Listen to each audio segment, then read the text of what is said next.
So we will be in 1 John chapter 3. 1 John chapter 3. We're going to continue our study of the letter of 1 John. Have you ever wanted to live a life that is transformed by God? Like, everyone's probably like, yeah, of course, Jonathan, duh. Like, I want to live a life that's transformed by God. But like a life that is on fire for God. Or like, let me give an example. Like, I have friends who, whenever I'm around them, it feels like every word out of their lips, out of their mouth, is a word from God for me. You know what I mean? Like those people that when you get into their presence, it just feels like they ooze the Spirit of God out of them. They're on fire for Christ. They're on fire for the Lord. They have a quiet confidence about their life. They can't be shaken. I want that in my life. And I think a lot of us want something like that in our lives too. I think that might be why some of us are even here today, to live the transformed life by God. And John, the author of this letter, 1 John, was that guy. He was him. He was a guy who lived on fire for God. There's this historian named Eusebius, who he wrote in the 3rd and 4th century. So 200, 300 AD. And he was the very first historian that wrote about the history of the church from a Christian point of view. He actually wrote the very first full-length document, kind of documenting it from a historical point of view, the start of the church.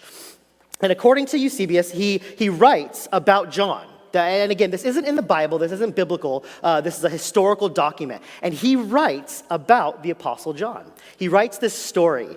He says this, that John, as an old man, he had won this young man to Christ and was discipling this young man. So John, kind of in the later stages of his life, had won a young man over for Christ and was discipling him. John was about to go on a trip and was going to be traveling. And so John says to the local bishop, hey, will you please take care of this young man while I'm gone? Like, will you just make sure he's okay? Will you disciple him? Will you, just make sure if he has questions about faith or how to walk in faith, like, will you watch after him? And the bishop says, sure, of course. And so John goes on this trip. He travels and comes back. Don't know how long it was, but he asked the bishop, hey, where is the young man that I left in your care? And the bishop replies, alas, he's dead. At least he's dead to God. In other words, what had happened was the young man had fallen back into his old lifestyle, with his old friends, back to a life of crime. And actually, the young man was the leader or one of the leaders of a band of robbers and thieves living out in the mountains. And so John, hearing this news, tears his cloak in grief and says, fetch me my horse. Now again, he's in the later stages of his life, he's older, and he says, fetch me my horse. And the bishop replies, if you go after him, that's certainly going to lead to death. Like he's dead, forget about him, fetch me my horse. And he goes off, rides off to the mountainside, facing certain death, goes up there, and of course, what happens is some robbers capture him, and John replies, that's okay. I wanted to be captured. Take me to your leader. Take me before your judgment seat. So they bring him before the leaders, and one of the leaders is this young man who John was looking for. At this point, that young man makes eye contact with John, and even though he's armed and he's got a bunch of people with him, he runs away in terror.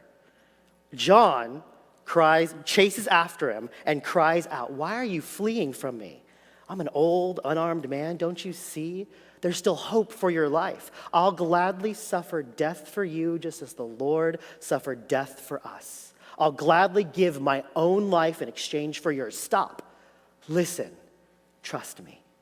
And Eusebius writes that upon hearing these words, the man stopped, hurled away his weapons, and trembling began to weep bitterly. Do you know a guy like John in your life? Like just on fire for God, that just, what is the next right step for me?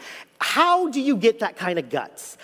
Where do you get that kind of confidence? Where do you get that kind of assuredness that no matter what stage in your life, you're hopping on that horse and just doing what is next, what is right for God? Whatever God is speaking to you, you're yes and obeying. How do we get that in our lives?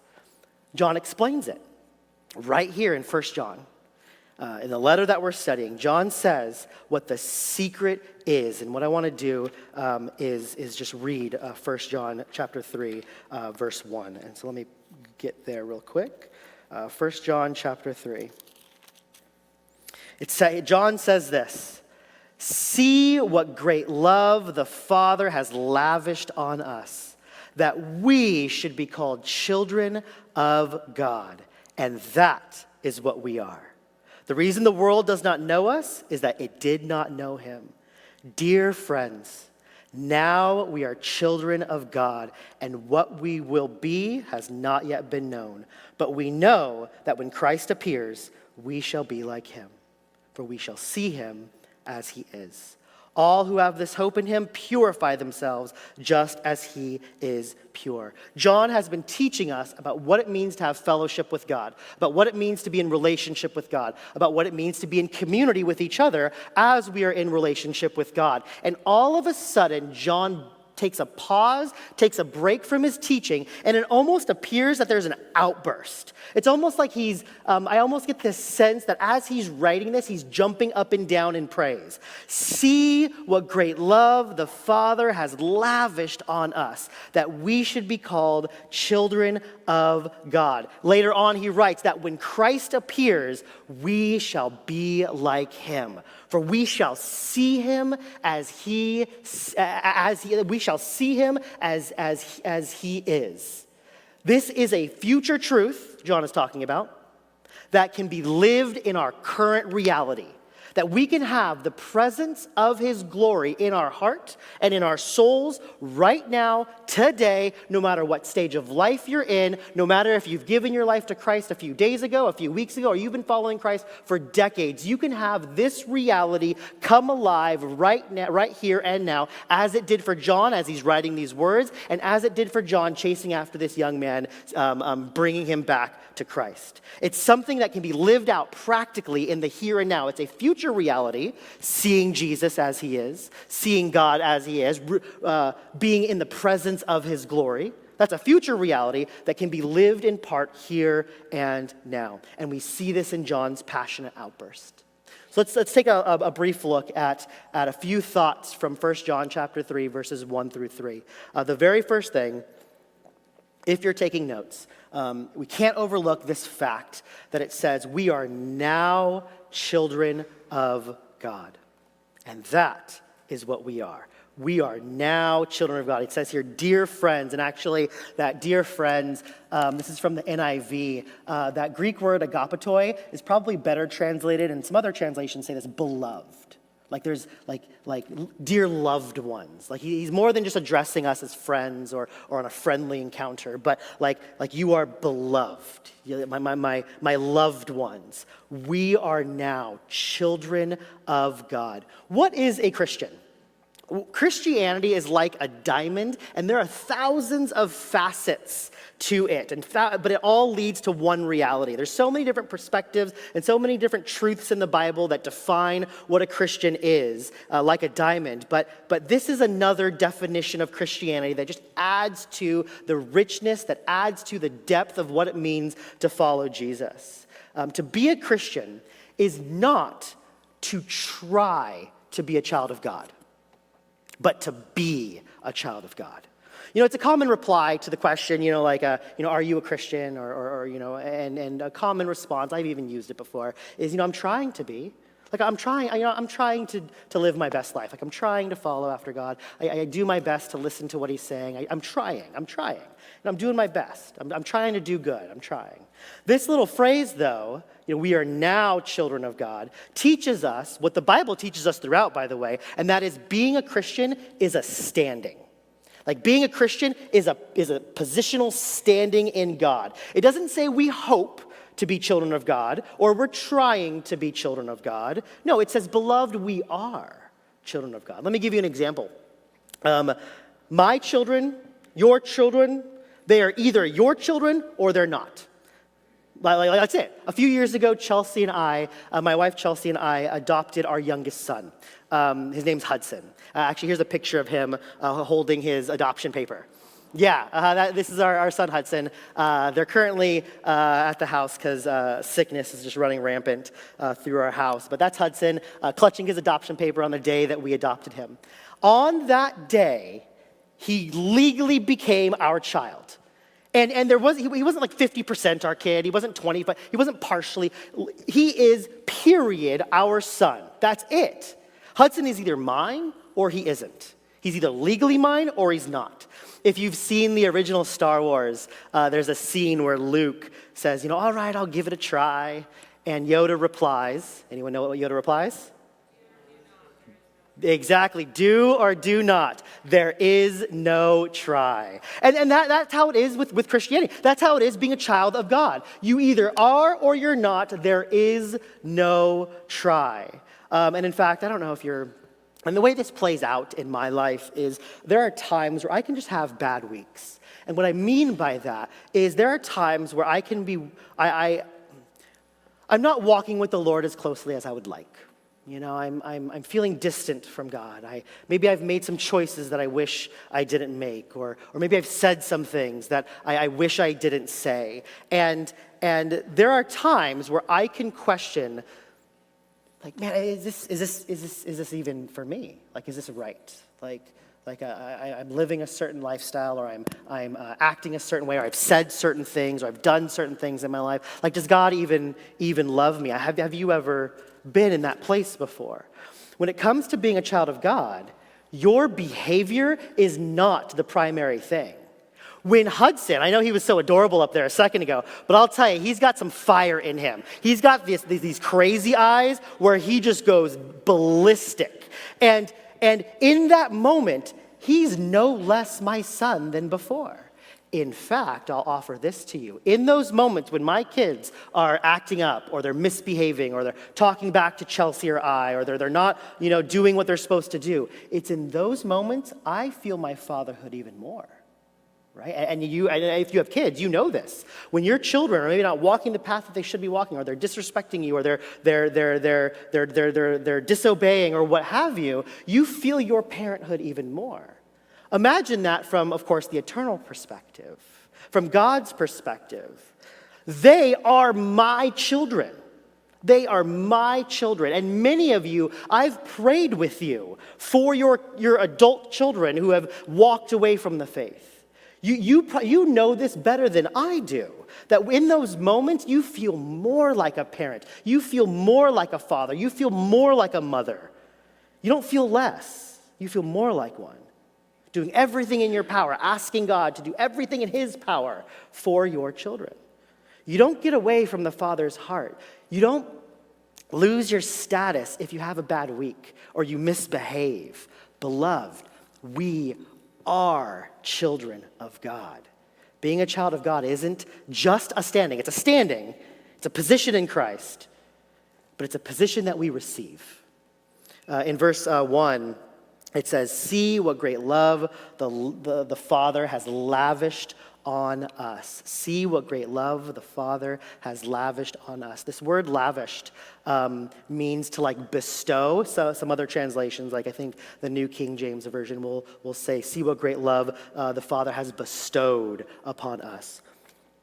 It means to give exorbitantly. It means to offer as a present, right?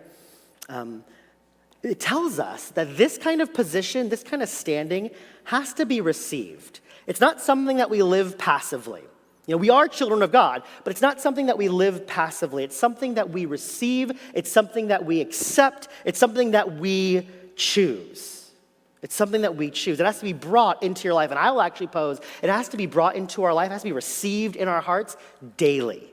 Again, I'm inspired by John as an older individual breaking out in praise at the idea that he is a child of God.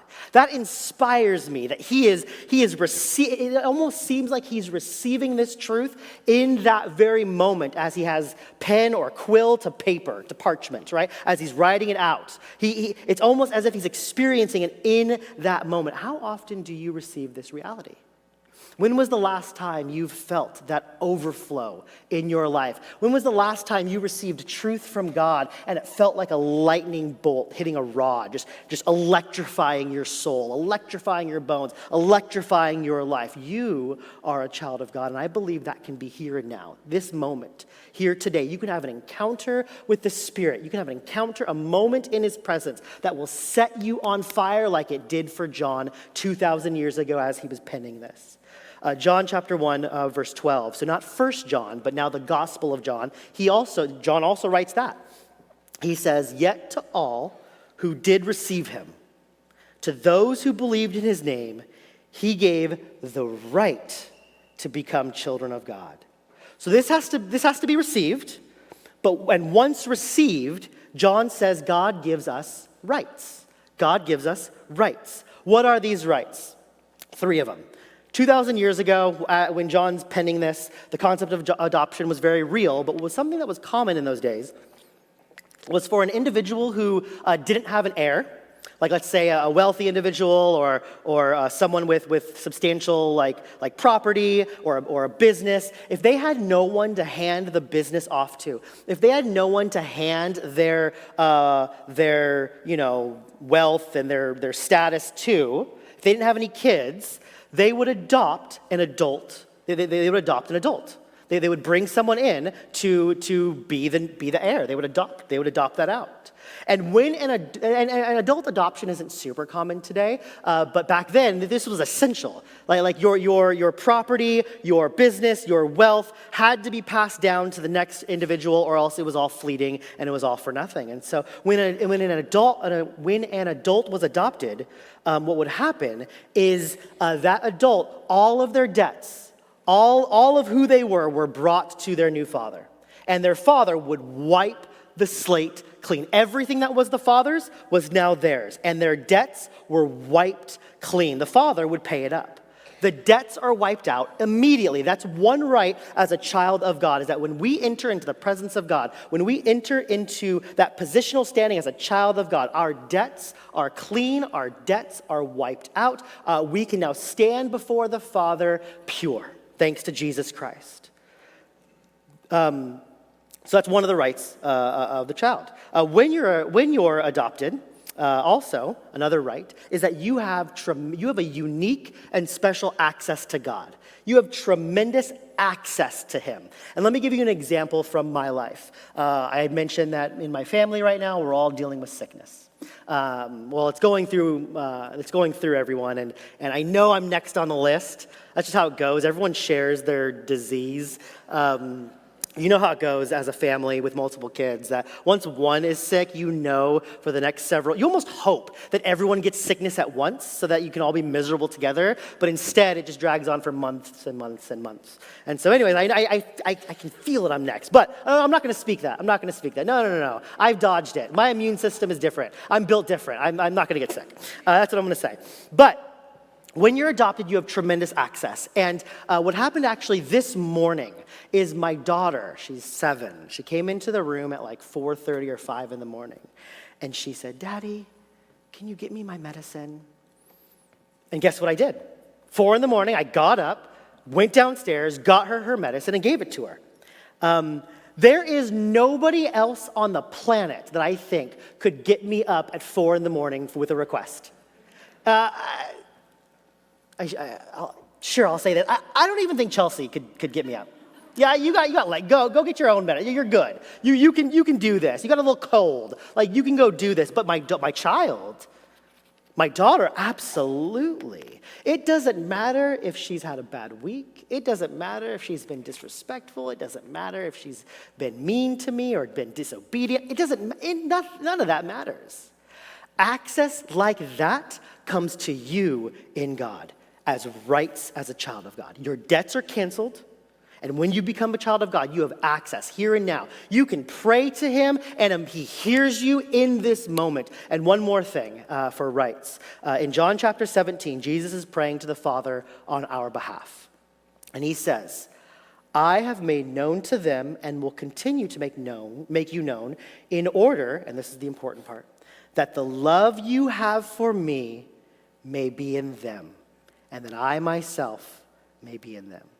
Jesus prays before he goes to the cross, Father, I want them, us, to have the same love that you've given me. I want you to love them as you love me. As an adoptive parent, I know it is my number one job. It is Chelsea and I's mission to say, I will love you, Hudson, the same way I will love you, Lincoln and Delaney, my biological children. That is our mission as adoptive parents. And I think we do a pretty good job of it. It's not perfect, but I think we do a pretty good job of it. And different adoptive parents and different adoptive stories, of course, it ebbs and flows in its success rate. But I'll tell you this, with our Father in heaven, there is no ebb and flow with that success rate. He loves you the same way he loves Jesus. He looks at you with the same affection, with the same care, with the same attention, with the same love as the one who obeyed him to go to hell and defeat death. That is how he looks at you. That is how God the Father adores you. I think in Song of Solomon it says that he's the fairest of 10,000, I think is the language in Song of Solomon. This is how God looks at you with an adoration, with the apple, the apple of his eye, the crown jewel. The moment you receive Jesus, the moment you accept that position as a child of God, you are loved and seen the exact same way that God sees Jesus, the same way he loves his natural son. We know this intuitively, right? Like I know that, like it's what I do with my adoptive son, but this is how it feels on the eternal scale. And so the verse is telling us that God loves you like that right now in this moment. God will not love you more as you clean up your act. God will not love you more as you read your Bible more, as you pray more. You know, he won't love you more in 10 billion years when we've seen his face and we've been transformed into his likeness and we've been transformed by his glory. He loves you in the fullest extent right here and right now. And here, John, in the later stages of his life, this reality leaps off the page in praise. And you may be sitting here thinking, you know, Jonathan, I've been following Jesus for decades. I've been following Jesus for longer than you've been alive. I know I'm a child of God. I know he loves me. But it's one thing to understand this truth and know it, and it's a completely other thing to stand under this truth and allow it to overwhelm you and flow over into every area of your life. When was the last time, again, it electrified you like a lightning bolt through a rod? When was the last time you allowed yourself to feel this truth? My children know that I love them. Like they understand that I love them. It's not new information to them. Like I tell them regularly, like they know it. Like if you were to ask, if you were to quiz them, Lincoln, Delaney, and Hudson, like hey, do mom and dad love you? They'd say yes, of course. But it's a whole different thing when I crouch down on their level and I say, Lincoln, Delaney, Hudson, I love you and I'm proud of you. And then I embrace them and I hug them. The information that they know just became felt. The information that is not new to them just became new in that moment. You know what I mean? Like it's in that embrace that the truth feels new. And it's almost like for John, he felt God's embrace. And when was the last time, maybe in worship or through God's revealed word or through a moment of prayer, that you've felt the tale as old as time, that you are a child of God, that you are known and seen and loved by God? When was the last time it felt like a hug over you? We don't need to try to be children of God. We are now.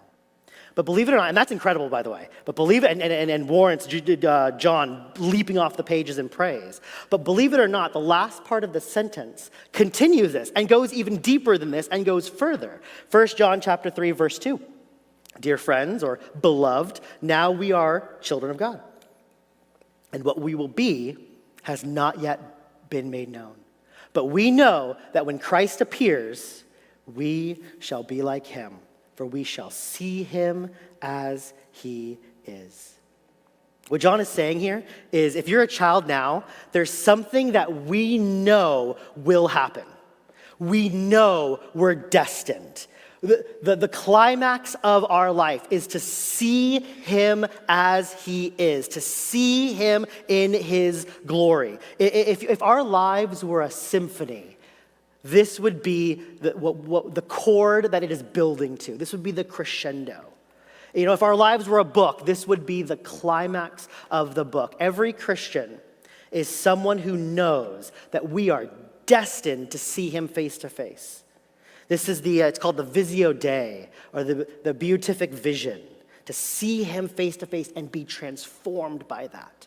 And this experience that we're all expecting is so astonishing, just expecting it purifies us. It says here in John chapter 3, verse 3, all who have this hope in him purify themselves, just as he is pure. All who have this hope in him purify themselves, just as he is pure. What kind of experience is this? That to even hope for it, to even pray for it, to even think about it, begins a radical transformation in our lives. To even want it begins it begins to transform us from the inside out. Romans 8 gives us a picture of it. Romans 8 tells us that nature is subject to decay. And we see it, of course, we see it just as we look outside. Nature is subject to decay. We don't need the Bible to tell us that my hanging flower basket on my porch that I keep forgetting to water is decaying, right? Like I don't know if you struggle with that, but I struggle immensely with keeping, and I want a beautiful hanging basket just on my porch, but it needs daily water and daily attention and daily care, and it keeps dying. And they're expensive. They're like $40 or $50, and so I end up buying one like once every 3 weeks or so. But Romans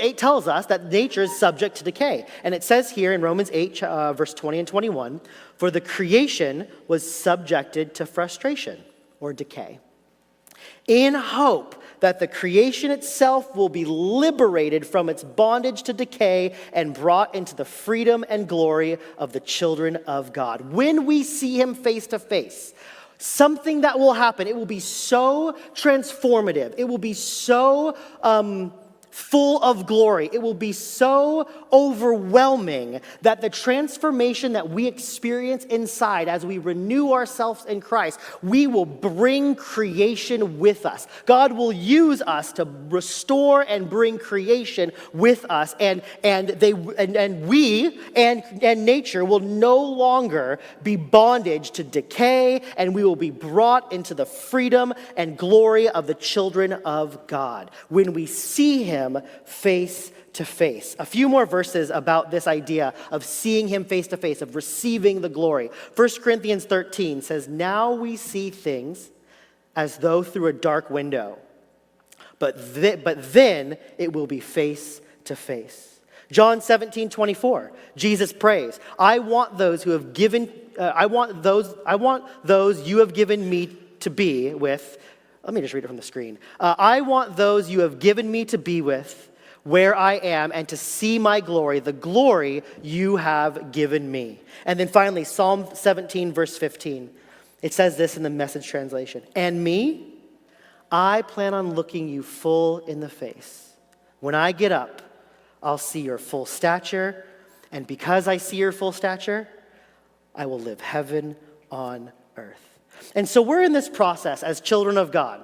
This is what we're moving towards. This is the climax. This is the penultimate moment, a process that will come to fruition when we see him face to face. But how do we live this transformed life here and now? Like I said, John, this is exploding off the pages. This transformed life is from Eusebius, the way he lives here and now in his life 2,000 years ago. How do we receive that? Is this just something that we sit back and wait for? Is this just something that we just trust is going to happen in the future? No, I believe it happens here and now. There was this guy, his name's John Flavel. He's an old Puritan preacher from like the 1600s. And I think what he says about this verse is very insightful. It's going to be on the screen. And so I'd love for you to read along with, or just read in your head along with me. I think it'll be on the screen. It says this: the understanding can know no more. The will can will nothing other. The emotions of joy, delight, and love are all in their proper center. For all good is in his chief good, as all the rivers of the world come from the ocean. As you bring a great ship into a narrow channel, that ship cannot swim or sail, it'll run aground. But give it sea room and depth, and she can turn and sail before the wind. So it is here. All that delights you in earthly things can never satisfy you. For all of your desires are in God. The comforts you have here are only drops inflaming, not satisfying the appetites of your soul. But the Lamb will lead you to fountains of living water. I love the picture that he paints, that we're like a majestic ship that are just, we're not, here on this earth, we're not quite where we're supposed to be. It's like we're this majestic ship through a narrow channel. You know, we can't swim, we can't sail, and we fill our life with all sorts of things that we think are gonna satisfy us, don't we? We all have these appetites. We have our intellectual appetites, emotional appetites, aesthetic appetites, our sexual appetites, our relational appetites. We have, the list goes on and on. We have these desires and we fill it with all of these things, but isn't it true that none of those ever fulfill us fully? We are constantly on the hunt for something bigger, something better, something different. We're always in our career, in our work, in our relationships, something to fulfill us, something to fill that void, like a ship that is just turning through a narrow channel, trying its best to get through, and they wear us out. And so we find something different and we find something new. We understand that the desires of this world aren't all that they're cracked up to be. Christians understand that marriage wasn't meant to fulfill me. And so when it lets me down, I have a greater hope. Christians understand that career isn't meant to fulfill me. And so when it lets me down, we have a greater hope. We understand that our bodies were at their peak when our wisdom was at its depth. And our wisdom might be peaking now, right? And our bodies are falling apart. And we don't worry about that though, because there's a moment in which the grace of our youth and the strength of our middle years and the wisdom of our later years will be all wrapped together when we see him face to face. The passages of the Bible are rustling with this rumor that we're going to get the things we're after as we catch a glimpse of his glory. And I believe that can be true here and now. One final story, and I'll invite the band up for this. So band, you guys can join me on stage. But one final story that I think illustrates this really well. Back in 2016, I was part of a team to Tijuana. And we built a home, and we served the community. We spent 5 or 6 days in worship and prayer for each other. We prayed for the city. We would serve at different areas of the city of Tijuana. We served, in homeless shelters, in orphanages, and all over the place. But there was one of the team members, and some of you actually might know her. Her name was Janice Leonetti. And if you know her, you can back me up 1,000,000% on this. If there was anyone who lived on fire for God, who strived to see the face of God daily, it was her. Like, she had a quiet confidence about her and was always just simply trying to live her next step for God. And some of you are like nodding your head like, yeah, that's Janice. And so we were serving, of course, volunteering in all sorts of places and spaces, a rehab center, and in particular, on this day, we were serving at a rehab center where people without shelter who were addicted to drugs could voluntarily check themselves in to receive shelter and help for their addictions. There was one man there, his name was Miguel. He spoke no English, none. And we had a few translators, of course, to help us. He had just left his life of drugs. He was 9 months sober when we had gotten there to the rehab center. And he had only been at that home for 6 months. So he was kind of new to the shelter. But we immediately had a connection with this man. He would go with us on prayer walks through the city, showing us where to go because he knew the streets really well. He knew the safe places to go. He knew the not so safe places to go. And so he would walk us through the city and join us on our prayer walks as we'd be praying for people on the streets. But the way that he would make a living was he would buy newspapers from a local market and make these makeshift piñatas, these paper mache piñatas. Janice noticed that he was out of supplies, and so he'd be out of he'd be out of a way to make money until he was able to purchase more supplies.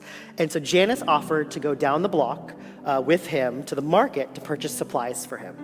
And so I don't think she told anyone about this because it was just her and Miguel with this man that we just met who spoke no English. But she was like, she probably thought, I could figure this out. It's just a market, and it's down the block. And so as Janice and Miguel are approaching the convenience store down the block, Janice notices 2 men at the front door approach Miguel, and they start speaking in Spanish. Unbeknownst to Janice, these were 2 friends of Miguel from his past life. They had no idea what kind of life Miguel was living. They had no idea that he is clean living and sober. They had no idea that he had received Jesus. And they had no idea because it was just so recent. And so they approach him thinking it's old Miguel. And so they say, so are we going to do this? Are we going to rob this woman? You brought her here alone. Like, we're ready. Let's do it. And at first, Miguel says no. I don't do this anymore. I don't live that life. And immediately they start ridiculing him. They start calling him names. Like, what do you mean you're going to hang out with this forgive me, this is what they said, this old white woman. Like, what do you mean? No, she's your friend now? No, we are your friend. Like, let's do this. And Miguel starts to have doubts. He starts feeling the pull back into his old way of living. And in that moment, Janice could feel something was going on. She couldn't understand a word that was being said, but she could feel in her spirit that something wasn't right. And so in that moment, Janice goes and holds Miguel's hand and begins to pray for him. And in that moment, Miguel felt confirmation that what he was doing was the right thing. Being sober, living a life of integrity, being a child of God. On Tuesday was Martin Day's memorial, and some of you were here. Janice was here for that. And her and I were actually reminiscing about that very story. And she tells me this on Tuesday. She says, Jonathan, I've come to realize that the more I listen to God, the bigger God gets, and the bigger God gets in my life. The more I listen to God, the bigger God gets, and the bigger God gets in my life. That's the kind of confidence that I want to have. That's the kind of life that I want to lead. I want to lead a life that all I'm concerned about is what is the next right step that God has for me. Listening to the next right thing that he has for me in this moment. Because as I listen to him moment by moment, the bigger he gets and the bigger he gets to me. This is what John is talking about, that we are children of God. My kids don't worry if I'm going to provide. My kids don't worry how I'm going to provide, if I'm going to care for them or not. They know I am. They have confidence that I will. Their only concern is what's right in front of them. What is your next right step in him? As a child of God, I can have confidence that I have immediate access to him. That any day, any moment, I can approach the throne of God and be in his presence right in this moment. As a child of God, I can have confidence that he looks at me with the same love that he looks at Jesus with. And this is my hope and prayer for us today and this week, that these truths would become evident in our lives here and now. That in these next few moments of worship, that we would we wouldn't just understand this truth, we would stand under this truth and allow it to overwhelm our souls as we gaze upon the glory of God. In just a moment, we will take communion. So why don't we all stand for worship, and